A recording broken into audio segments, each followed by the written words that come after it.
Hey guys, Doug the Michigan Piper, and coming to you from the Pipe Rest. And today I am smoking my Morgan Bones sausage that I got from Nathan. You know, everybody always does this to, hey, put my hand up there. It never works for me. I don't know what it is, but yeah, it's Nathan. That's coming along well, buddy, as far as the coloring. So in it. Thanks to John, I am smoking Sutliff one. It says, I know there's a Mark Twain. This is not regular Mark Twain. This is Sutliff 150 Mark Twain, I guess. Half the labels ripped off that one. So, but aromatic of some type. I usually look these up, guys. I didn't look this one up. It's very good.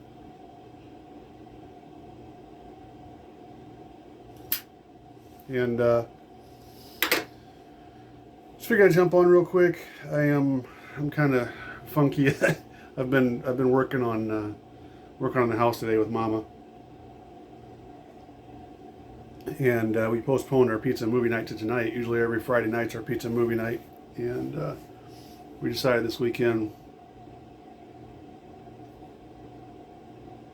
we went out with some family last night. Had a great time, and so we just postponed it to tonight. Pizza movie night, guys, for us is something that I thought was kind of silly when we started. I'm like, why don't we just order pizza whenever, watch movies whenever. We've had several. I think we have 14 exchange students over the years, and of course our son, and all the exchange students we talk to them again. They always say they miss pizza and movie night. So, and now we actually look forward to. I'll be 50. Oh, good grief, soon. And I still look forward to it like I'm a kid. It's like, hey, pizza movie night. It's not Friday. It's pizza movie night. So that's tonight. I'm gonna finish this. We got to run to the store, probably Lowe's, and pick up some stuff for the dining room. Like I said, we're working on a couple different rooms right now, and we'll pick a movie. But the reason I was doing this video is because armchair Piper is doing a gall, and I will say, please don't enter me. I'm not doing this for the winnings. I've won, I think, 2 now over the past year. I'm setting good on pipes. I'm setting good on tobacco. Very very grateful for what I have, and but I always love story time, right? I always love guys telling their stories and whatnot. So I figured I'd jump in on this one just for the simple fact of having a story.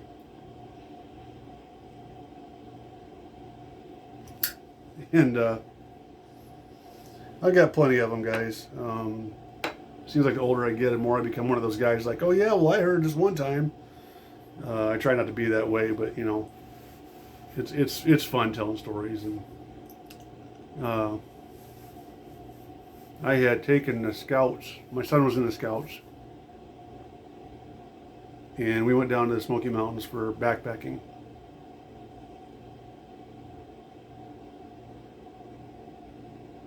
And as we're coming in, we're seeing black bear in the campground, and the guy I was with was just freaking out. He was one of the scout leaders. I was too, but my main purpose was just to make sure that we had a plan, a high adventure planned every year, and scheduled it all out. So I'm not too worried about it, and he's like, oh, we got to go talk to the rangers. I don't know if it's safe to stay here. And I went down and talked to rangers, and they're like, yeah, they're around. They're a little thick right now. And I'm like, well, what do we do? Do we run? Do we play dead? What should we do? And he said, throw stuff at them. He stopped in my tracks. I'm like, throw stuff at them. He goes, yeah, throw stuff at them. Make noise. Wave your hands. They don't want conflict. It's not like it's a Kodiak bear or something. It's a black bear. Doesn't want to be in your face. All it wants is food, and if it thinks that there's going to be a problem, it's gone. And all right, cool. So we saw a few bear and didn't think too much about it. And sorry guys, I didn't think to do this video until I was getting towards the bottom of my bowl, so I was starting to go out. But so we we go on a hike, and I think it was like second or third day we're on this hike, and this is pretty good elevation. And we get up to a certain area where there's a switchback, and there's a nice big area, probably 20 or 30 foot across. I was like, you know what, let's stop here and grab lunch. Lunch or a snack, one of the two. So we all sit down and start eating.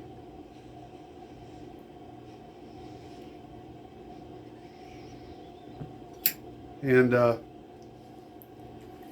as we're sitting there, we're just finishing up. And I stood up, gather my things, and somebody says, "Bear," which after you've been there for a day or two, it's not "Bear," it's "Bear." And this bear,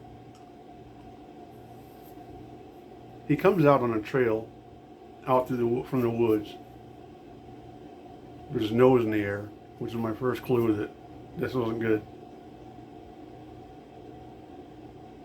And I look around, and here you have 10 teens and preteens, teens, that are covered in chocolate and trail mix and whatever else they decided to bring that day. And Mr. Bear is downwind.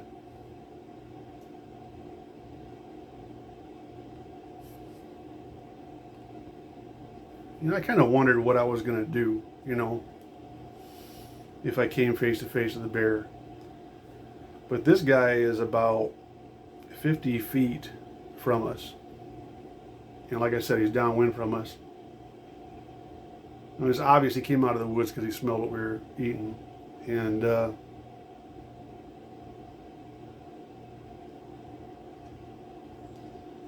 I just remember looking up,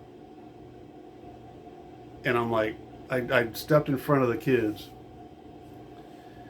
and I'm like, guys, don't nobody go anywhere. I said, everybody stand up, start yelling. We all start waving our hands. And I'm here to tell you, when you're looking at a bear and you're not used to being, and I'm sure there's some of you guys from the South that are like, dude, what is your problem? I pet bears in the woods all the time or whatever. But for somebody who's not used to bears, and I'm an outdoors guy, it was a little nerve wracking. But when you're 50 foot from a bear and he's looking at you like, is this guy worth going through to get what I'm smelling? It's a little nerve wracking. And he sat there for a little while, kind of eyeing us up, and then finally he just kind of moseyed on out in the wood, or down the hill. He came from our left, looked around, and he just kind of went down the right and kept going. And and the funny part is, I was just listening to Pat's video, and he was talking about the same thing with wildlife, and that's what reminded me of the story. But I will say, when you're put in a position like that, it's nice to know. You always wonder how you're going to react. And am I going to run down the hill? Am I going to scream like a little girl? Am I going to make an idiot out of myself in front of the kids, or whatever? And it wasn't. It was stand up, get between the kids and the bear, and do whatever you can to make the situation better. And I was so happy with myself at that moment. And matter of fact, I'm going to put a picture right here. This was somebody was standing behind me. I think it was one of the other adult leaders, and actually took this picture. And it was just, I don't know if the picture can do it justice, but that bear seemed like he was 9,000 pounds and 2 feet from me. But yeah, it was a cool experience to know that I did the right thing. I stepped up, and a lot of guys are like, well, you're in emergency services, that's what you do. And I'm here to tell you it's not. It's not what you do automatically. I think one of the is it John Wayne? It says something to the effect of, courage is not the absence of fear, but courage is doing what you need to do when fear is present. And it was not making myself out to be a hero. That's what I'm saying. Not what I'm saying, but it was just cool as a man to know, okay, I did the right thing. And I think that's it just said, I went home with a satisfying feeling that day. Not like, oh, look what I did. it was more about cool. Thank you, God. If I had to step up, and I didn't have to step up, but to be there. Yes, I'm babbling, but it was just cool. It was a cool feeling. So, yeah, that's my story. It was pretty cool experience. I think we saw, what did we say, 11 bears, I think, in 9 days or something like that. And it was just bear after bear, it seemed like, but it was cool. It was a neat experience. And if you are one of those guys that lives around the Smoky Mountains, God bless you, man, because that's a beautiful area, and just a beautiful place to be, both with wildlife and with the wilderness and whatnot.